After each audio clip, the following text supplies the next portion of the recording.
Qeveria njoftoi se 61 kompani kanë marrë licencë për kultivimin e marijuanës për qëllime mjekësore, pasi një mundësi e tillë u lejua në vitin 2017.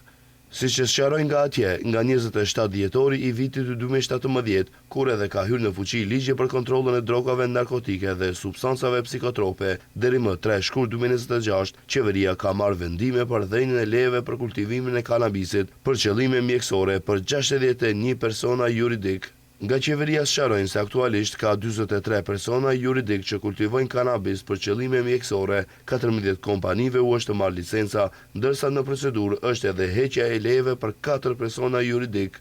Për këtë, sot ka folur edhe Ministri i Shëndetësisë Azir Aliu, i cili tha se Ministria e Shëndetësisë ka dhënë 60 leje për këtë veprimtari, ndërsa 18 prej tyre janë marrë për shkak se kompanitë nuk i kanë plotësuar kushtet e nevojshme. Ne deri tani kemi dhënë 60 leje, për atyre 18 janë marrë për shkak se nuk i kanë plotësuar kushtet minimale që duhet i ketë një prodhues i tillë. Gjithashtu në bazë të ligjit dhe të protokolleve, 2 herë në 6 muaj, dohon në çdo 3 muaj duhet të japin raport i rregull, ndërsa raport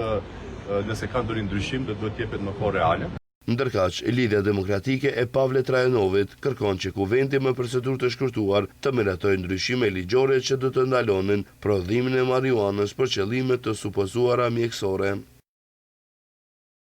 Kërkojmë që Ministria e Shëndetësisë në bashkëpunim me institucione të tjera kompetente të shpallë se sa sasi kanabisi janë prodhuar, ku janë këto sasi dhe sa fitim është të bërë. Nga partia Trajanovit kërkojnë që përgjegjësia të zgjerohet edhe ndaj batësve të funksioneve në ministritë kompetente, të cilët kanë dhënë licenca dhe kanë dështuar në kontrollin e zbatimit të ligjit për të parandaluar abuzimet.